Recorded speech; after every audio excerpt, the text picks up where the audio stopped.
Good evening and welcome to Gravitas. I'm Palki, Sharma, Upadhyay. Let's get started.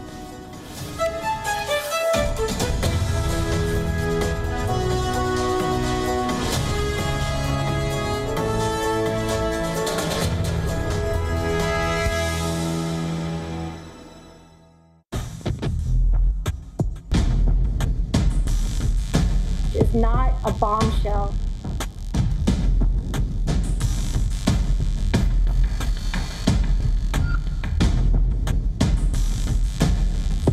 Facebook knows that its services are actively harming young children. How can parents trust you? You quantified how many children have taken their own lives because of your products.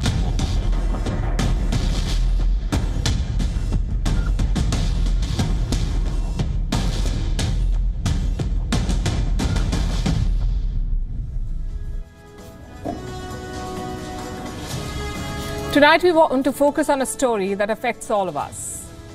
And here's the story in one sentence. Facebook is driving children to suicide. And this was found in Facebook's own internal assessment, that this is the impact it's having on children the world over. But the company chose to do nothing about it. Now it is being grilled by American lawmakers. So what is Facebook's defense? Well, they started with defiance. They said these reports were exaggerated, this was a misinterpretation of data, but it did not help them. Now Facebook is in the dock. And we should all be worried about what's happening because it's a story that touches all of us. No matter which part of the world we live in, no matter what we do for a living, we've all heard of Facebook. We all know someone who's on Facebook, if not ourselves. It's the biggest social media platform in the world. Do you know how many active users Facebook has every month? Nearly 3 billion, almost half the world's population, bigger than India and China combined, and it's not done yet. Facebook wants to launch Instagram for kids. On Gravitas tonight, we'll tell you how social media in general and Facebook in particular is proving to be deadly for children. Also on the show, Pakistan's stock is falling, the markets have tanked, the currency has taken a hit amid rising fears of American sanctions. In China, the power crisis continues to worsen as the country sends 25 fighter jets into Taiwan to mark their National Day. Tensions on the rise in the Korean peninsula as well. Kim Jong-un is pitching peace talks while also testing more missiles. So the threat of many wars looms. What would Mahatma Gandhi have said to today's world leaders? A day before his birth anniversary, we bring you Gandhi's thoughts on diplomacy and media. We begin as always with Gravitas Global Headlines. In a tit-for-tat move, India has imposed COVID restrictions on UK nationals arriving in the country. Sources suggest that all UK nationals flying into India will have to undergo a mandatory 10-day quarantine irrespective of their vaccination status. This comes after the UK refused to recognize India's vaccine certificate. US President Joe Biden has approved a bill to avert a government shutdown due to a shortage of funds. The House passed the bill moments before the deadline got over. Funds will now be directed towards disaster response and resettlement of Afghan refugees. The Taliban hosted foreign envoys in Kabul. Those in attendance included diplomats and representatives of international organizations from China, Pakistan, Russia, Turkey and Turkmenistan. The meeting was led by Foreign Minister of the Taliban government, Amir Khan Muttaqi. India and Australia have announced a free trade agreement. The landmark deal will be signed by the end of 2022. It will cover investments, goods and services. The pact comes as the European Union and Australia delay trade talks amid the row over the AUKUS deal.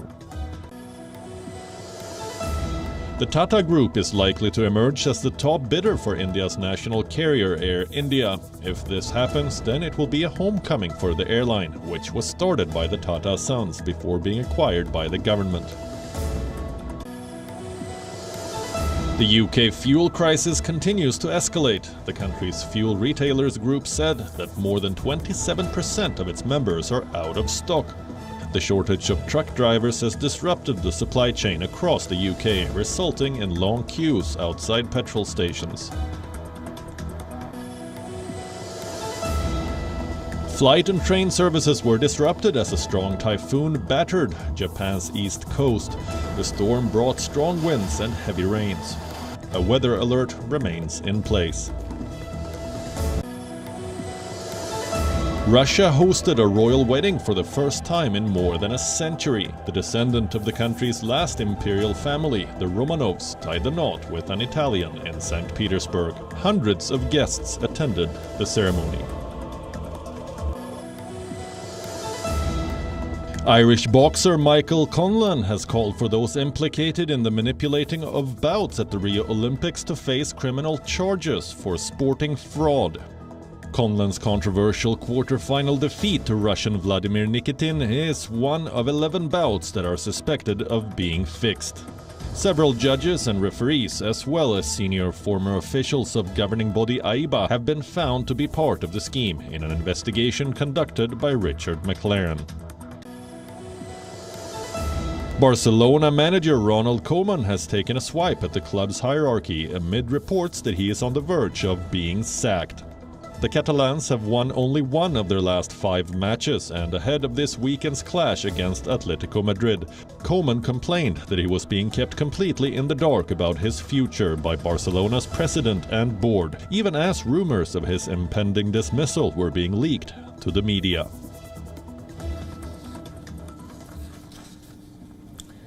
There are just 2 industries in the world that call their customers users: the drug industry and social media platforms.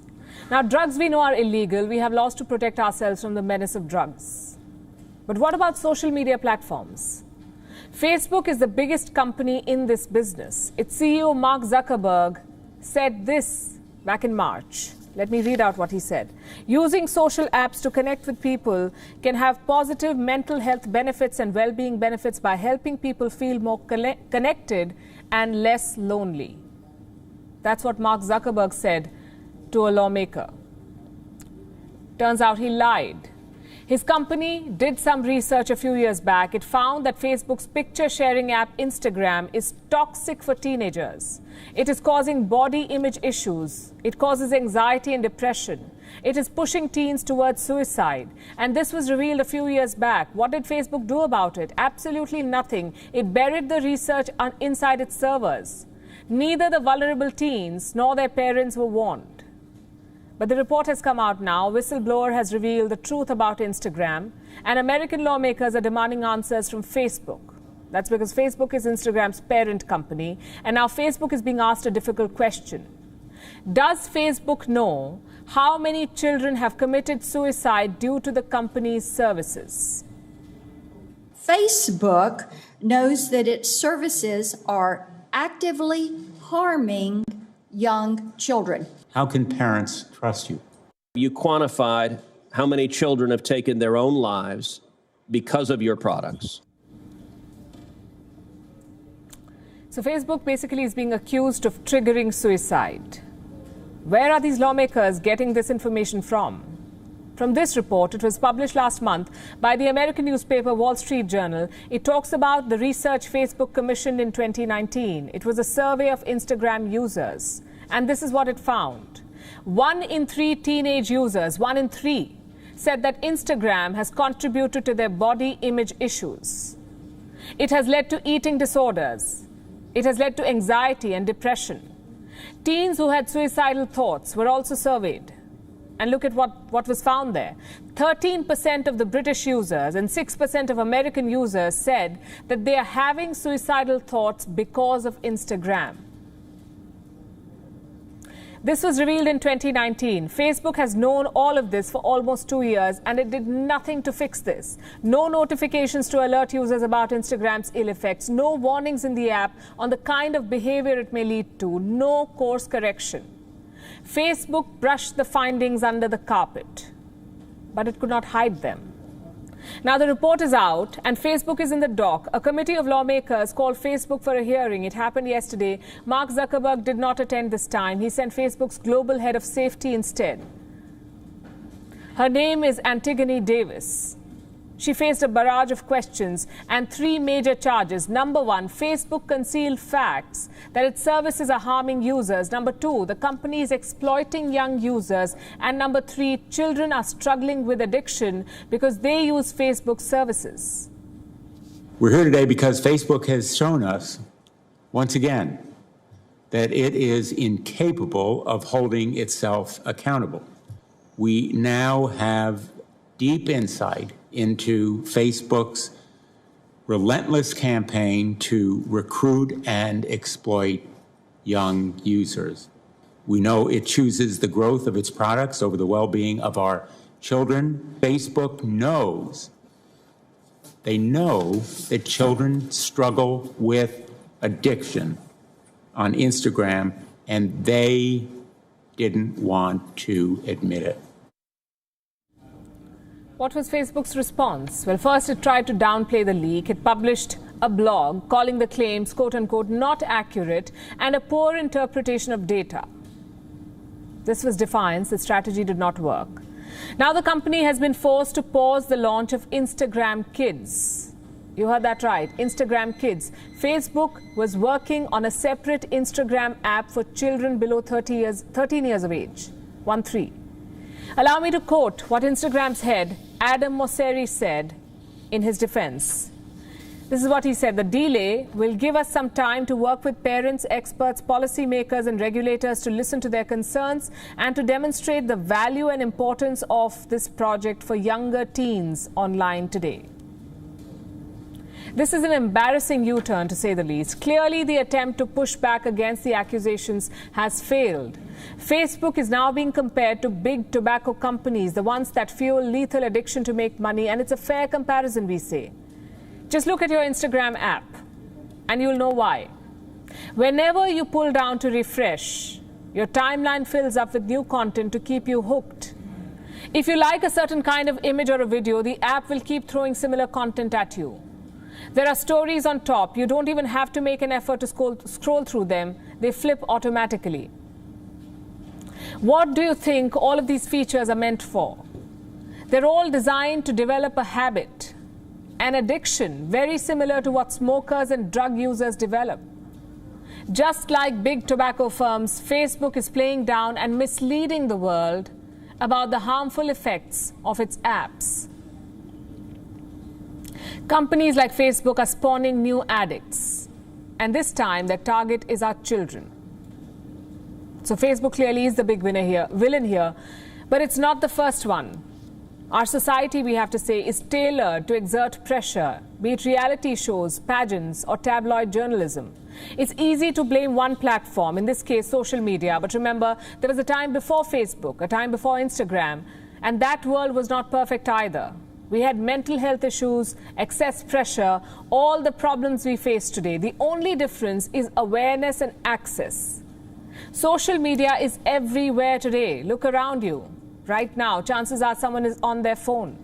Maybe they're scrolling through Instagram or Twitter. This scale is what makes social media so dangerous. Do you know the average age of kids when they join social media? It's 12 and a half. Their entire teenage is ahead of them, 12 and a half, crucial years when they develop emotionally and physically. Social media companies know all of this, but they simply do not care. Like we said, a lot like tobacco companies, their strategies are the same: catch them young and keep them hooked for life. Studies have shown that social media causes anxiety, depression, body image issues, sleep deprivation, and many other mental health issues. Simply put, it's a toxic platform for children. More time online means less time in the real world, and the result is this: our children can express themselves with emojis, but not in a social setting. They would much rather use avatars and keyboards. This affects social interactions because, let's face it, there is no magic pill for anxiety and depression. Only healthy interactions can help, like face-to-face contact, like therapy. Social media does the very opposite of this. It feeds our fears. It escalates our insecurities, pulls people apart. Another big issue is the culture of comparison, and it comes in many forms. You see your friend at a party and you ask yourself, why wasn't I invited? You see celebrities with so-called perfect bodies and you ask yourself, why don't I look like that? And just like that, anxiety arrives.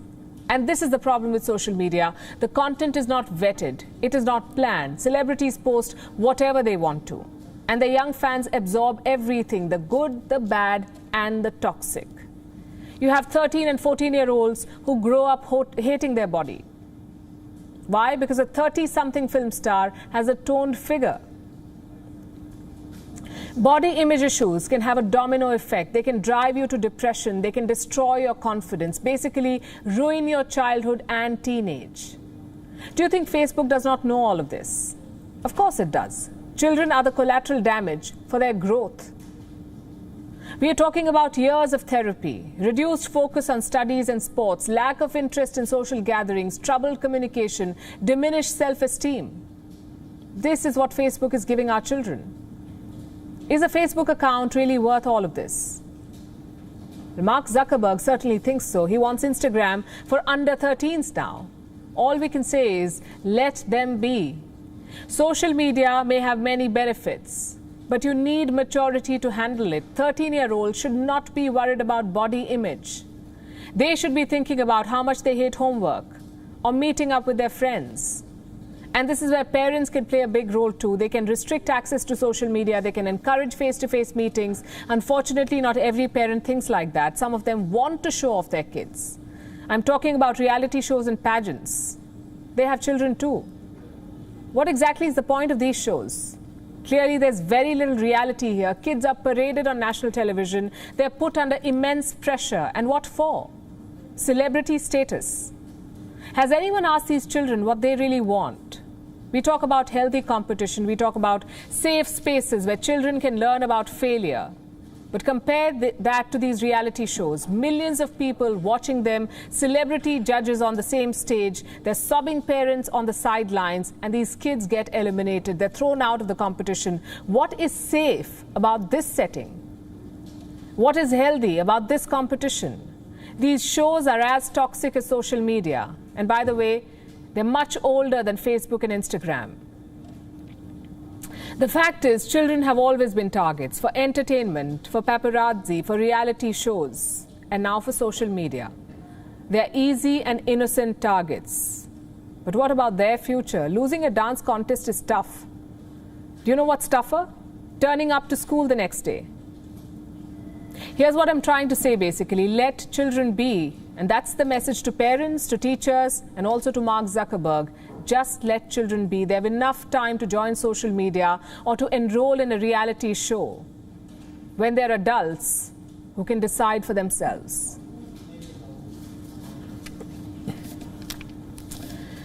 Now we'll shift our focus to Pakistan. It's been a tough week for Islamabad. First, a bill to sanction Pakistan was introduced in the US Senate. As a result, Pakistani markets went into a meltdown. The stocks tanked. The currency hit a record low. Then Pakistan's Supreme Court pulled up the government. It reprimanded Islamabad over the state of minorities in the country.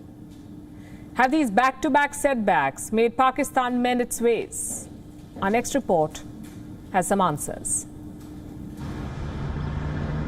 It's a tough time for Pakistan.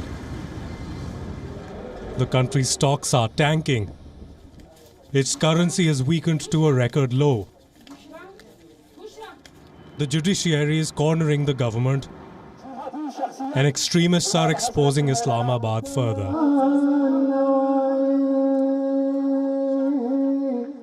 It all started with the fall of Kabul. Pakistan's role in the Taliban's takeover led to an international outcry. Calls to sanction the country picked pace. They dented Islamabad's already battered image. Now a group of 22 Republican lawmakers has moved a bill in the US Senate. It seeks to impose sanctions on the Taliban that could also potentially extend to Pakistan. The bill categorically demands an assessment of Pakistan's support to the Taliban throughout the 20 years of America's war on terror. It also seeks an investigation into Pakistan's recent activities, like its role in the Taliban's takeover of Kabul and the offensive in Panjshir. Back in Islamabad, the bill was met with rebuke. Pakistan's Human Rights Minister went on a social media rampage. Enough is enough, said Shireen Mazari. The news sent Pakistani markets into meltdown. The KSE 100, the benchmark index of the Pakistani Stock Exchange, plunged to its lowest point since March 2020. Pakistan's currency also hit a record low. It weakened 0.3% to close at 170.27 rupees per dollar. Analysts say the proposed US bill drove the fall. Investors are nervous about American sanctions. But the Pakistani government is doing nothing to reassure them. It continues to let extremists hold rallies like these. This is a pro-Taliban demonstration in Pakistan. In attendance are members of the Jamiat Ulema-e-Islam Nazariati. On Thursday, more than 600 of them gathered in Quetta. They waved the Taliban's flags, sang praises of their victory, and issued warnings to the West. The arrogance with which the United States came to Afghanistan in 2001 had destroyed the Islamic Emirate and was committing genocide against Muslims. Allah Almighty shamed them. These visuals are in stark contrast to what Imran Khan had promised to turn Pakistan into. He had vowed to transform his country into a modern secular state. But religious fanaticism is still deeply entrenched in the Pakistani society. Extremists are having a field day. As minorities languish without jobs and their places of worship get destroyed, the Pakistani Supreme Court has come down heavily on the government. At a recent hearing over the desecration of a temple, the court inquired about job quota for minorities. Nearly 30,000 jobs allocated for minorities are lying vacant. The court asked why. Islamabad had no answers to give. Its silence is an admission of guilt. Its setbacks a warning to mend its ways. For all of Imran Khan's bluster, Pakistan cannot afford American sanctions. Bureau Report, WION World is One.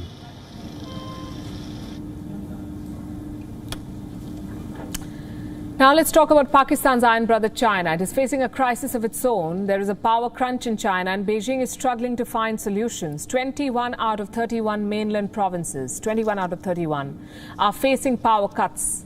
Beijing has issued orders to the top state-owned energy companies. The message is quite simple. Do everything you can to secure supplies for the winter. According to a report, these orders came straight from Han Zheng, the vice premier of China. He reportedly said Beijing would not tolerate blackouts. But the damage, you see, is already done. Manufacturing in China has shrunk.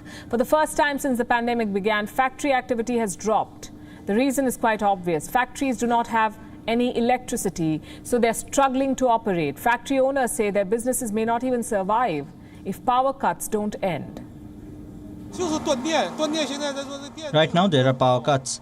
Electricity is really important to all of us in our daily lives or small companies like my own.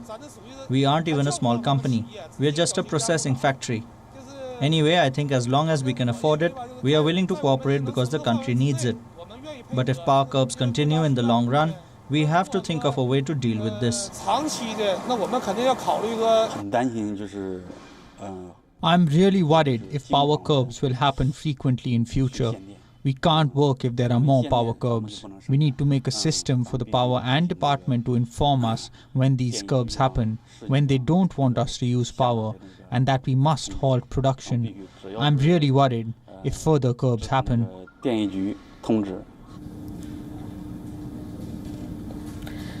That's not their only worry. Power cuts are making factory workers sick. Here's an example. 23 workers in Liaoyang had to be admitted to a hospital. That's because a power outage in the factory led to carbon monoxide poisoning. And this happened in a steel making and metal casting firm. A power cut knocked out the exhaust of the factory, and as a result, the workers ended up inhaling carbon monoxide. This is what China's energy crisis is doing. It's threatening the lives of Chinese citizens, Chinese workers, and their suffering does not end with this. They're also facing the prospect of bigger bills. Some local governments have allowed companies to raise power prices. Coal-fired power plants in at least 5 provinces have increased their fixed rates. In Ningxia, Shanghai, Shandong, Guangdong and parts of Inner Mongolia, the plants are now charging 10% more for electricity. Clearly, the crisis is worsening in China. What is Xi Jinping doing? Well, he's busy steering his nationalism drive. Today, China invaded Taiwan's airspace again. 25 military planes buzzed Taiwan's air defense zone to mark China's National Day. 25. Yesterday, the Chinese president led the Martyrs' Day ceremony in Beijing. He was joined by other 6 members of the Politburo Standing Committee. The Standing Committee is China's top decision-making body. And Xi Jinping is resorting to a tried and tested tool here, nationalism and party loyalty, to tide over these difficult times. But the party's dominance is being challenged in more places than one. In Hong Kong, for example, a small group carried out a protest against the Communist Party. They marched with pictures of pro-democracy protesters and politicians, the people who've been jailed for demanding their rights. Do you know how many policemen were deployed for this protest? Going by one estimate, 8,000 police officers to deal with a handful of protesters in Hong Kong. That's how paranoid the Communist Party is of opposition. This protest was contained, but if the power cuts across China continue at this rate, Beijing might be forced to deal with far bigger crowds. Now, violence against women is a global challenge. It exists in every culture, every society, every country. Yet not every incident gets the same attention. Stories from the developing world dominate front pages, but crimes against women in the West tend to be buried in small columns. Tonight, I want to share a report with you. It reveals the extent of abuse that women face in the United Kingdom. It's an epidemic of violence against women in the UK. And this is according to a new report compiled by a body associated with the British Crown. It has released some shocking statistics on the growing crimes against women in Britain. The figures are based on a crime survey for England and Wales. In the 12 months to March 2020, there were an estimated 1.6 million cases of domestic abuse. 1.6 million. During the same period, an estimated 153,000 cases of rape and sexual offence were reported, and in 84% of all the cases, the victim was a woman. These figures are corroborated by some recent incidents, like the case of Sarah Everard, a 33-year-old marketing executive abducted by a police officer in South London. He drove Everard to the outskirts of the city, strangled her, raped her, burnt her body, and disposed of her remains in a pond. This happened in March 2021. In April 2021, Julia James, a police community support officer, was found bludgeoned to death at a forest near Dover. She had taken her dog for a walk. She was killed by a 21-year-old man. His intentions are still a matter of investigation. June 2021, Biba Henry and Nicole Smallman, 2 sisters, were stabbed to death by a 19-year-old man. It was Biba Henry's birthday, the day she was killed. What were the perpetrator's intentions? Investigators say he had written notes to the devil. He has signed these notes in his own blood, promising to kill 6 women every 6 months. It's a gut-wrenching story, and it's not a unique one, unfortunately. These murders are happening at an alarming rate. In September this year, Sabina Nessa, a 28-year-old teacher, was found dead at a park in Catford. Police described it as a predatory murder with no clear intention behind the crime. The nature of all of these crimes is bizarre. The victims had no links to the perpetrators. There was no provocation. There was no history. These were just murders for the sake of murder. The very thought of this is chilling. And I have some more figures to share with you. In the past decade, more than 2,000 women have been killed in England and Wales. Nearly 13% of them were killed by complete strangers, and in 30% of the cases, no suspect has been identified yet. What do these figures tell you? That there was no cause, no underlying motive behind most of these killings. It was simply the drive to harm women. In fact, the report we mentioned categorically raises this issue. It says that inflicting harm on women is a deep-rooted and pervasive trend in the British society, and that police cannot solve the problem alone. It will take schools, councils, local authorities, social care bodies, and all areas of the criminal justice system to tackle this menace. It will indeed. Because for all its claims of being a civilized society, the United Kingdom is guilty of failing to protect its women. At least 80 women have been murdered by men since March this year, 80. How does Britain plan to ensure that such crimes end? On Thursday, the Metropolitan Police issued a bizarre directive. It advised women to, quote-unquote, shout out to a passerby, run into a house, or wave down a bus. This is their solution. In case women feel they're under threat, this is what they should be doing. Run into a house. Even if they're suspicious of a male cop's intentions, this is what they should be doing. Wave at a bus. This may just be the most ridiculous advice ever given. Also, why is the onus on women to protect themselves? Why is it their responsibility to ensure that they come to no harm? How about addressing sexual objectification, gender stereotypes, systems and societies that normalize violence? Is flagging down a bus Britain's solution to end violence against women? And if that is the case, it seriously has some introspection to do. Let's turn to Ethiopia, which has expelled 7 United Nations officials. The Ethiopian government has accused them of meddling in its internal affairs. The expulsion comes right after the UN blamed Ethiopia of human rights violations. This is over the ongoing conflict in the Tigray region. Now, this back and forth between the UN and the Ethiopian government has not just hampered emergency aid to Ethiopians. It has also dented the UN's credibility, its effectiveness in solving armed conflicts. Here's a report.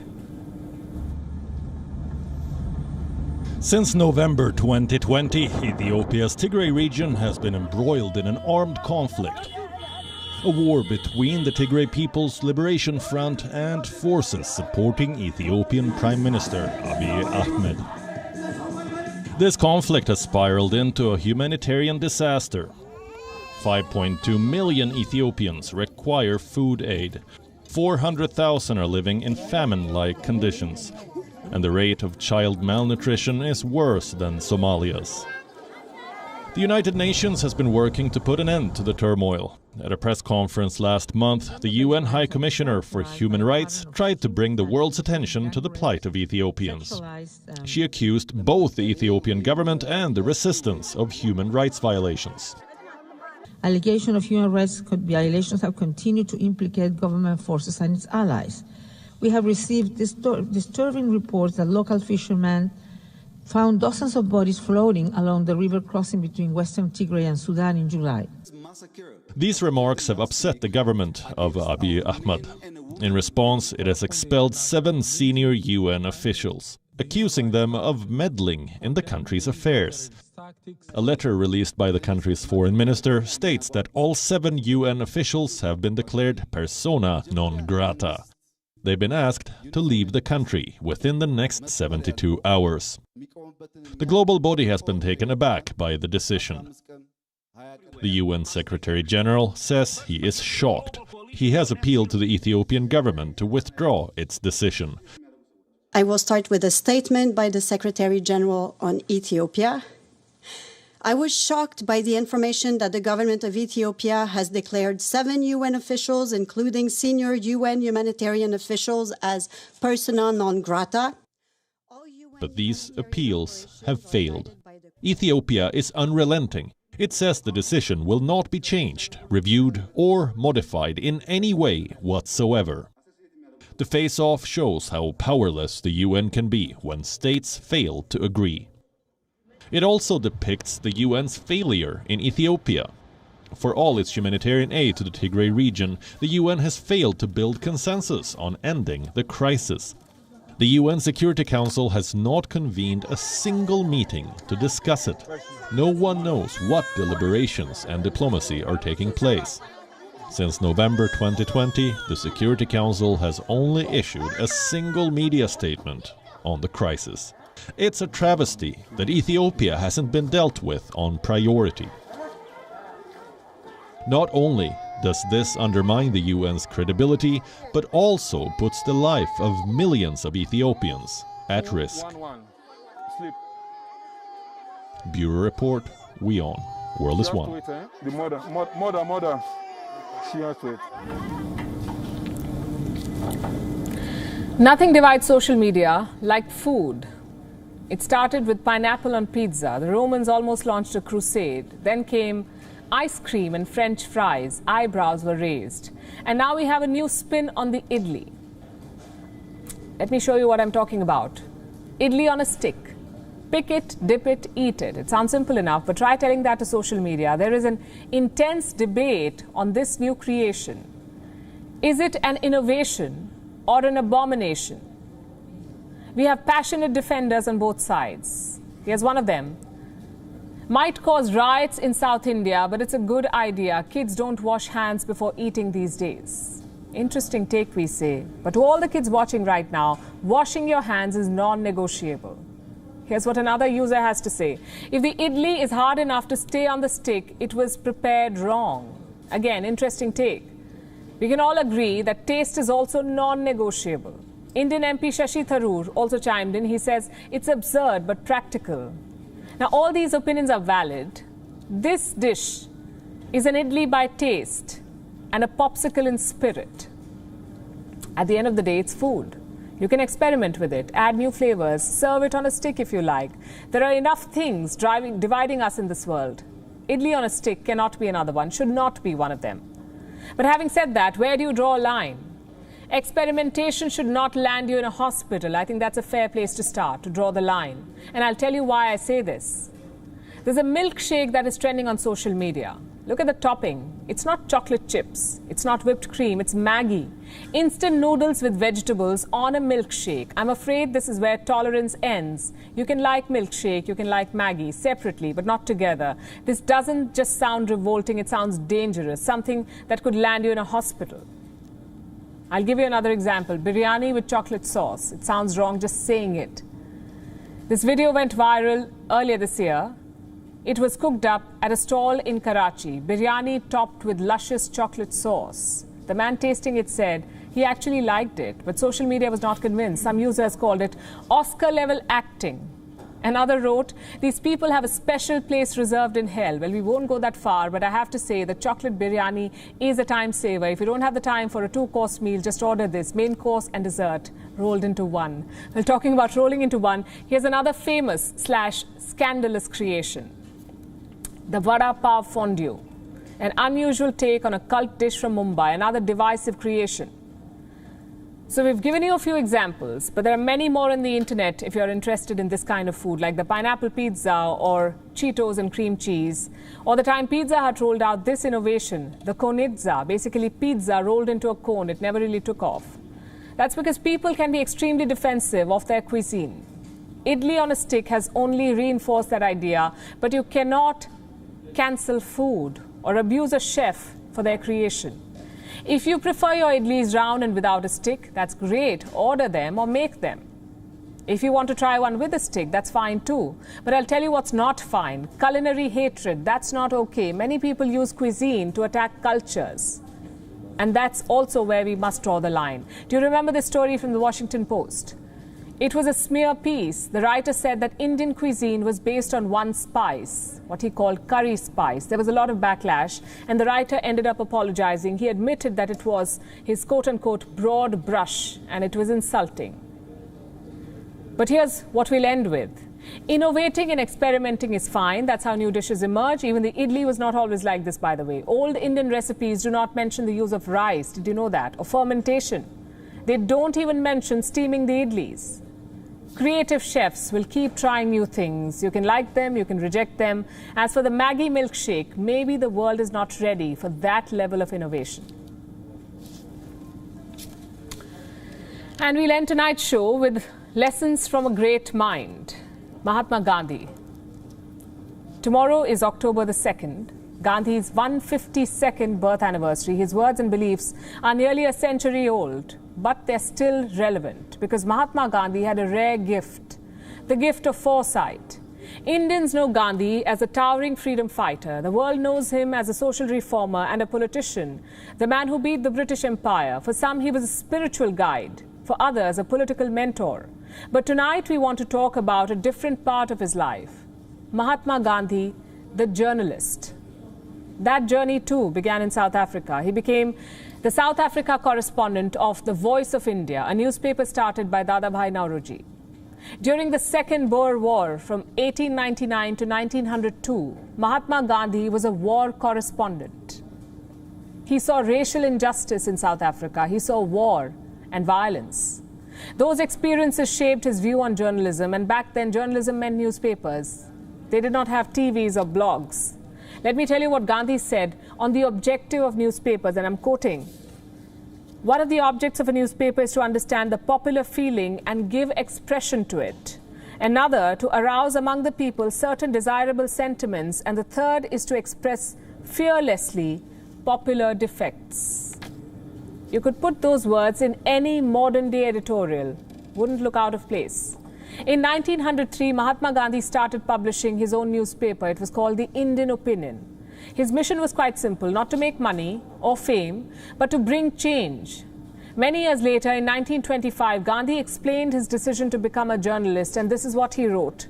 I have taken up journalism not for its sake, but merely as an aid to what I have conceived to be my mission in life. My mission is to teach by example and present under severe restraint the use of the matchless weapon of satyagraha. This is why Gandhi became a journalist. He said it was all about service. And he said so himself. The sole aim of journalism, he said, should be service. He never published advertisements, by the way. He never sensationalized news. Gandhi's brand of journalism was honest and sober. Let me quote from him again, and this is what he wrote in Young India. To be true to my faith, I may not write in anger or malice. I may not write idly. I may not write merely to excite passion. The reader can have no idea of the restraint I have to exercise from week to week in the choice of topics and my vocabulary. It is training for me. No sensationalism. I'll give you an example of that restraint. A story from September 1947. Mahatma Gandhi was visiting Jamia Millia. While getting out of the car, his hand got jammed in the door. It started bleeding. Gandhi asked for some bandage and a glass of water. He dipped his bleeding hands in the water. He bandaged his wounded fingers, and then he carried on. There was a journalist with him at that time, Selaine Chatterjee. He was with Mahatma Gandhi the whole time. He wanted to publish a story on this incident, but Gandhi did not agree. He said this story would create unnecessary expenses. People would write to him, they would visit him. Mahatma Gandhi wanted to avoid all of that fuss. He believed in measured reporting, which is why he despised advertisements too. He never saw newspapers as a source of income. He saw them as a means to educate people. And this is another interesting quote. Listen to this carefully. It is now an established practice with newspapers to depend on revenues, mainly on advertisements, rather than on subscriptions. The result has been deplorable. The very newspaper which writes against the evil of drink publishes advertisements in praise of drinks. In the same issue, we read the harmful effects of tobacco as also from where to buy it. It's hard to argue with that. And the media today is still facing the same problem, ad revenue versus subscription. Mahatma Gandhi represented a rare kind of resolve. His opinions and beliefs were ironclad. But he was never dismissive. He always gave diplomacy and talks a fair chance. It did not matter who he was dealing with. The imperial racist Winston Churchill or the Nazi dictator Adolf Hitler. In fact, you would know about this. Gandhi wrote an open letter to Hitler. It was not published at the time, but it makes for great reading now. Mahatma Gandhi criticized Hitler's policies. He rejected Nazi thought, and yet he kept the door open for reform. I'll read the best excerpts. You can look up the letter online. This is what Gandhi says to Hitler. Your writings and pronouncements leave no room for doubt that many of your acts are monstrous and unbecoming of human dignity. These are Mahatma Gandhi's words. Such as your humiliation of Czechoslovakia, the rape of Poland, and the swallowing of Denmark. His advice to Hitler was quite clear And this is what he says: "It is a marvel to me that you do not see that war is nobody's monopoly. If not the British, some other power will certainly improve your method and greet you with your own weapon. I therefore appeal to you in the name of humanity to stop the war." Well, Gandhi was right. Hitler lost the war and his life. World leaders today would do well to remember Mahatma Gandhi's words. Expansionism is on the march again. There is talk of arms race and cold wars. Diplomacy is becoming the tool of last resort. This is a highway to mutual destruction. On October the 2nd, we usually remember Gandhi, the freedom fighter, and Gandhi, the social reformer. This time, let's celebrate Gandhi, the journalist and the statesman. His principles, his restraint, and his patience could hold the key to our geopolitical troubles of today. Leaving you with that thought and Gravitas images. We'll see you on Monday. Thanks very much for watching.